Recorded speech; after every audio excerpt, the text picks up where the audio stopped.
What is going on, everyone? Welcome back to another video. And in today's video, I just wanted to do a quick video on the Dera Vandal. This is one of the new Incarnons that is available this week in Steel Path Circuit. It comes alongside the Sybaris Incarnon, the Sicaris Incarnon, the Sestra Incarnon, and the Okina Incarnon. I've only been able to try 3 of these. I have the Dera, the Sicaris, and the Okina. I haven't tried the Sybaris and I haven't tried the Sestra, but I have seen people do videos on them. And I wanted to do a quick video on this because I've seen a lot of people dunking on this thing. I've seen a lot of people talking about how it's one of the worst Incarnons out of the new ones. People have been coping on the Sybaris, saying it's the best one.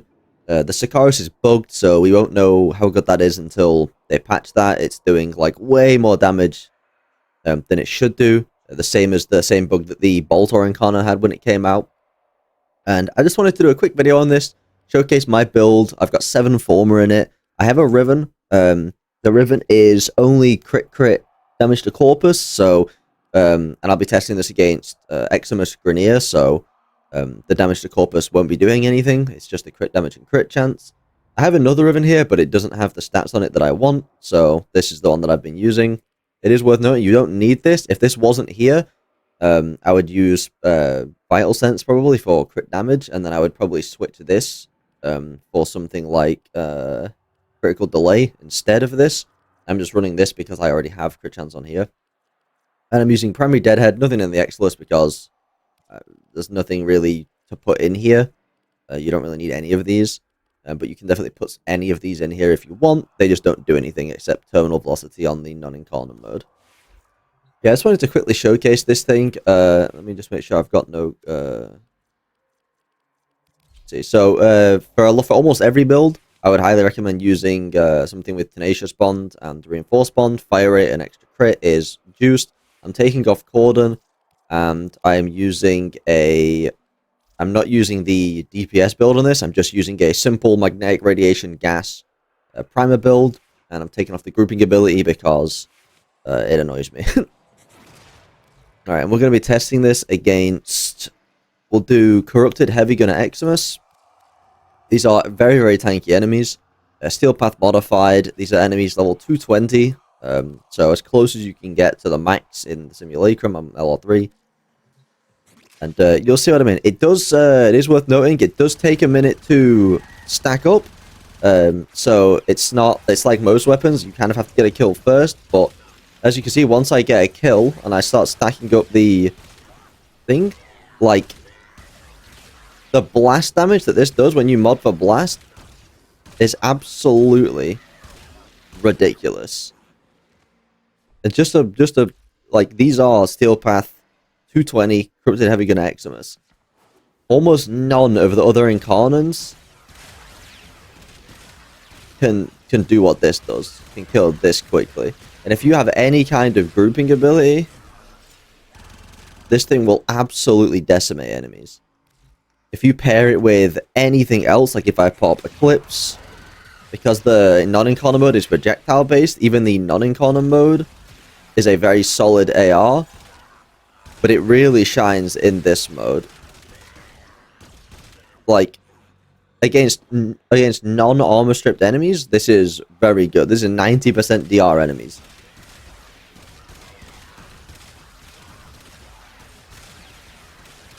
You kind of just have to treat it like a semi-automatic DMR. Now, if you pair this with someone that can, like, armor strip, for example, if I just run mag, let's say here,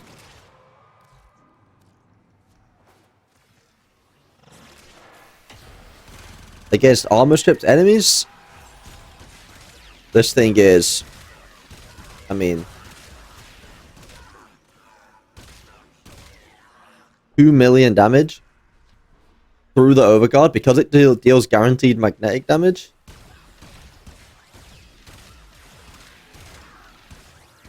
It does a lot. It will very, very easily kill pretty much anything in the game. And I think people are really sleeping on this Incarnon. It's super fun. It's a very sci-fi weapon. And with Blast modded into it, it has extremely, extremely good AoE. Especially against any primed targets. It is worth noting that I don't believe... So the non-Incarnon mode, as you can see, is a projectile. Like, it takes a second for the bullet to hit. I don't believe that the Incarnon form is a projectile. So it is worth noting that if you're using Galvanized Shot, which I am, this benefits the non-Incarnon mode more than the Incarnon mode, but I still do think it's a beneficial increase in damage. This is also a hunting munitions build.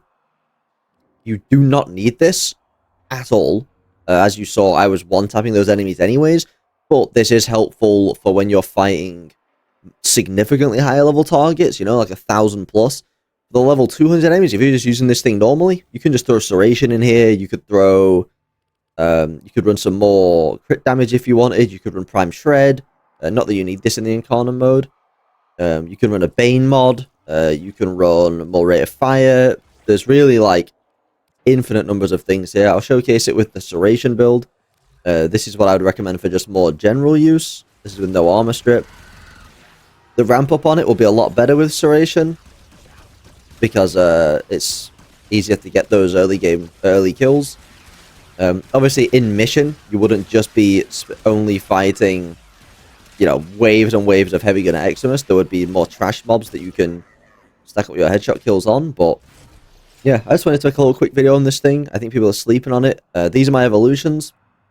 It is worth noting, both of these are quite good, though this one does not affect the Incarnon mode. So the 20% ammo efficiency you get here does not affect the Incarnon mode. You do get 2 more base damage than this one, but the fire rate you get from this is much better. The 30% fire rate you get from this is much better in my opinion, because even though you're missing out on the 2 base damage, this does affect Incarnon mode. So it's just a 30% fire rate boost for free. Projectile speed here is basically the only one that I feel like does anything. You could go more base mag capacity if you're using the non-Incarnon mode more. This is useless, so it's kind of between these two. It's just preference. This just makes it a little easier to charge the Incarnon mode because the projectiles are faster.